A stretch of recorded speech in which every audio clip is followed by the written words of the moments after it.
Paz, Senhor Jesus, né, mais uma vez aqui, dando início, né, a estudar um pouco mais a palavra, a saber mais o que Deus quer de nós, como Ele se comporta, quem de fato Deus é na nossa vida e acima de tudo saber que nós não somos nada sem Deus, mas Deus continua sendo tudo sem nós. Então a gente não pode ter essa ilusão, né? E a camiseta de todo vídeo, né? Gratidão na cruz, pela cruz, né? Pelo sangue derramado por Jesus Cristo, pelas nossas vidas. E que bom, né? Que Ele teve coragem para fazer alguma coisa por nós. E aqui no livro de Salmos, número 82, porque Salmo não tem capítulo, tá? Como são louvores, né? Como são hinos que aquelas pessoas cantavam a Deus. Então aqui o livro de Salmos ele tem números. Então nós vamos hoje meditar em Salmos número 82, tá bom? E esse salmo, ele não é de Salomão, ele não é de Davi, ele é de Asaf, tá? E aqui Deus, Deus não, né? Asaf, o profeta, ele começa falando de um Deus poderoso, de um Deus que faz todas as coisas. E ele diz aqui no versículo 1, que é muito interessante a gente, às vezes, parar para prestar atenção nos mínimos detalhes da Bíblia, porque ele diz assim: Deus está na congregação dos poderosos, julga no meio dos deuses. Então, assim, se de repente você está no meio de uma congregação que você acha que Deus não está ali, parou, Ele está. Ele está ali no meio daqueles poderosos, no meio daquelas pessoas, mas você não vai falar mal deles. Nós não vamos falar mal desses poderosos. Nós vamos orar a Deus. Como Cristo fez ali na cruz, né? Senhor, perdoa porque eles não sabem o que fazem. Porque se soubessem não fariam. Essa é bem a verdade. Então nós do lado de cá, quando nós meditamos na palavra, nós temos que entender que Deus está sobre todas as coisas, sobre todos os povos, sobre todas as nações. Então nós não temos que nos preocupar com o que andam fazendo e como andam fazendo. Nós temos que nos examinar. Jesus disse: examine o homem a si mesmo. Por que ele disse isso? Porque ele nos deu essa autorização de nos examinar. Então ele nos dá essa oportunidade de todos os dias olharmos para dentro de nós e vermos o quão miseráveis, sujos, pecadores nós somos. E quanto mais perto de Jesus, quanto mais soubermos da palavra, mais assim temos que nos sentir. Que quanto mais conhecemos de Deus, a coisa vai piorando um pouco para o nosso lado.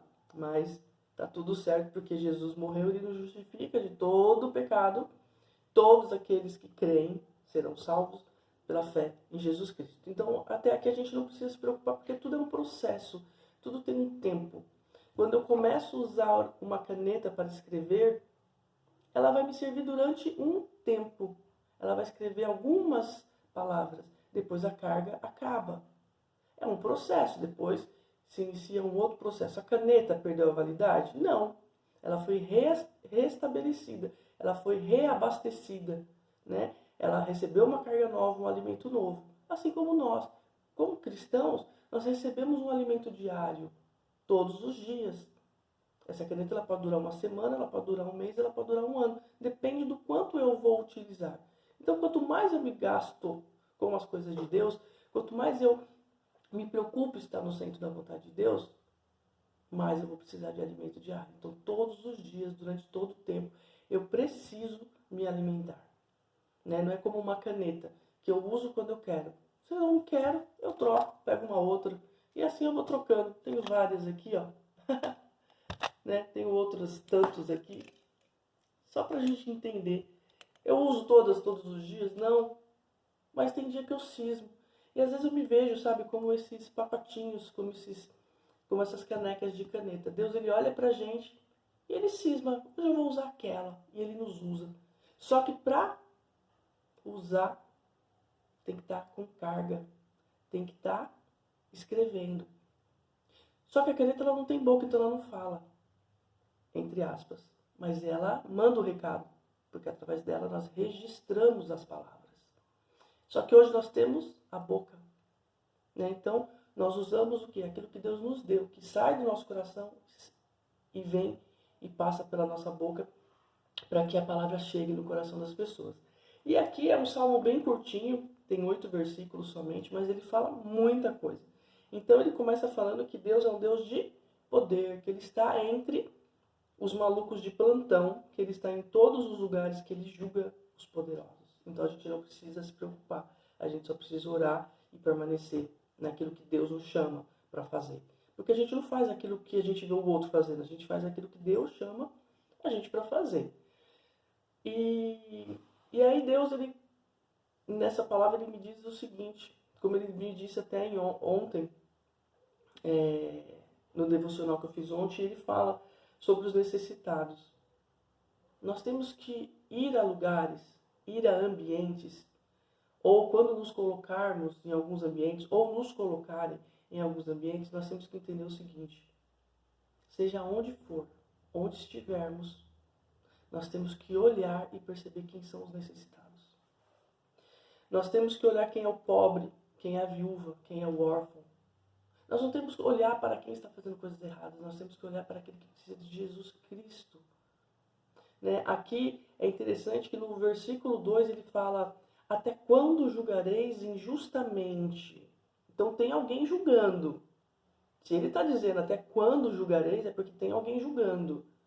Só que aí ele está julgando de que maneira? Está julgando injustamente. Por quê? Porque aqui ele fala: e respeitareis a aparência. Tem gente que respeita a aparência.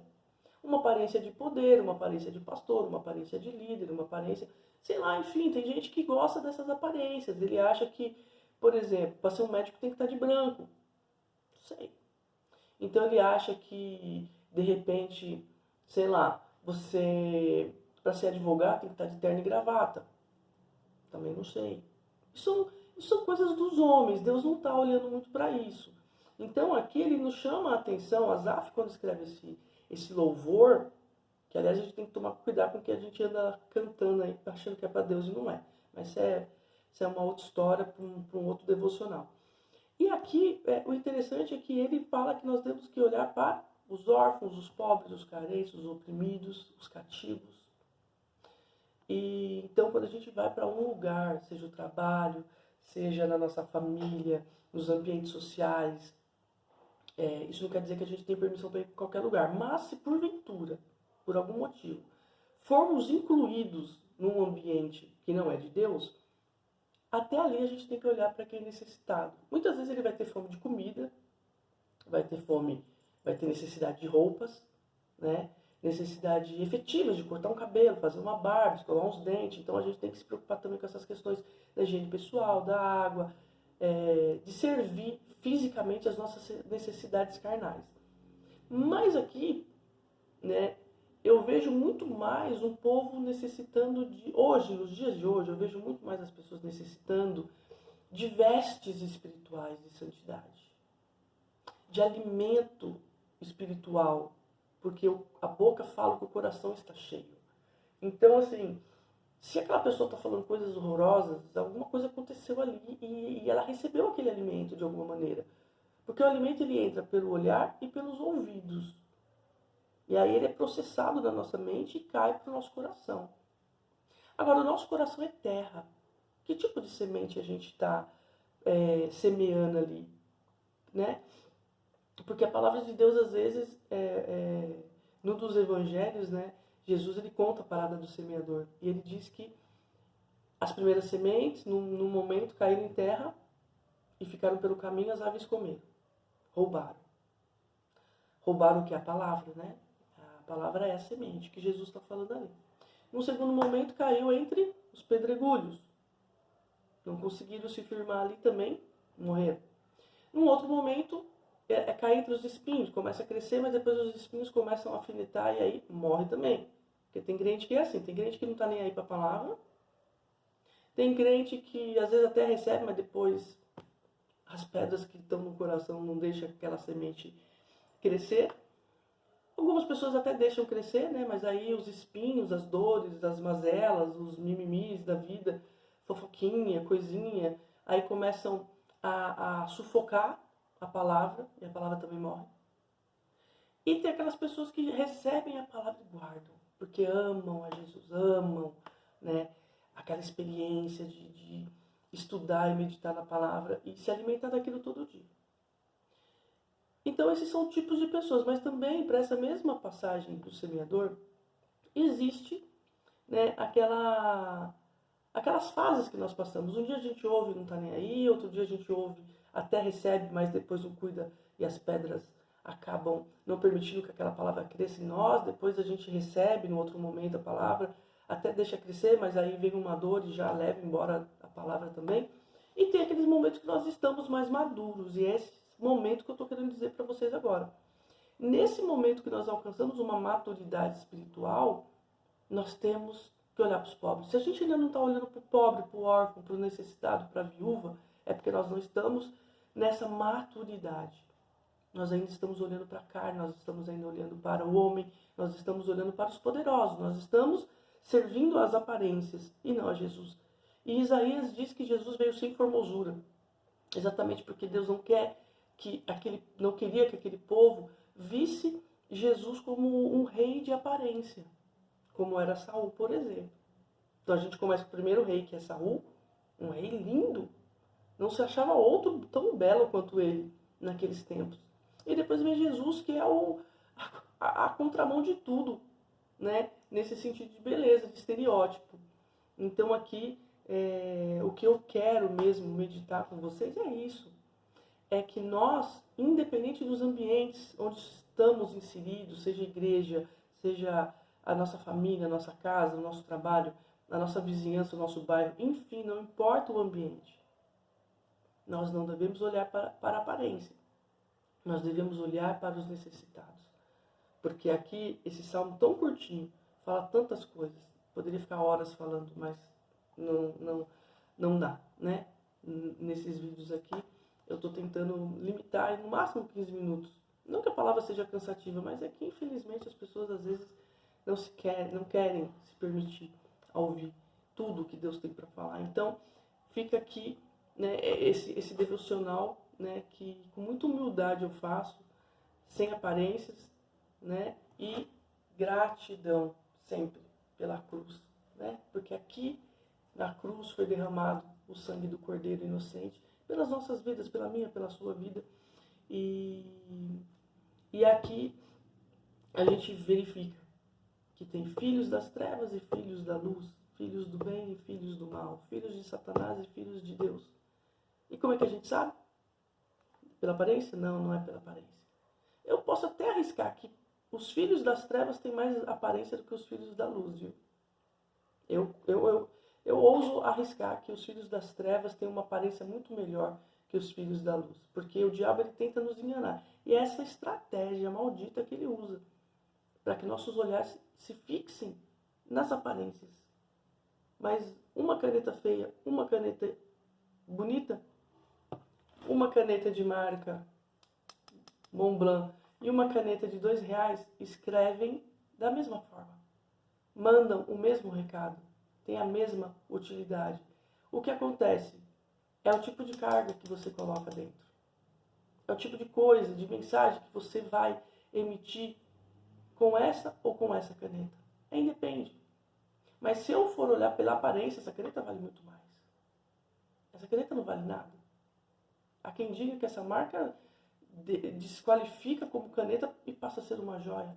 Enfim, não sei. Né? Eu tenho porque eu gosto de canetas, em um determinado momento eu acabei adquirindo, mas essa caneta escreve tanto quanto aquela. Tem valores, né? Tem preços diferentes.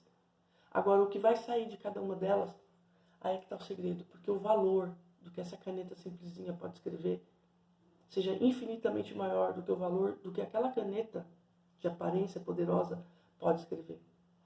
Então, vamos meditar na palavra, sem olhar para as aparências, e servir a Jesus e olhar para a necessidade daqueles que realmente precisam de uma palavra, onde a gente encontra apenas na Bíblia. Deus abençoe e até a próxima. Amém.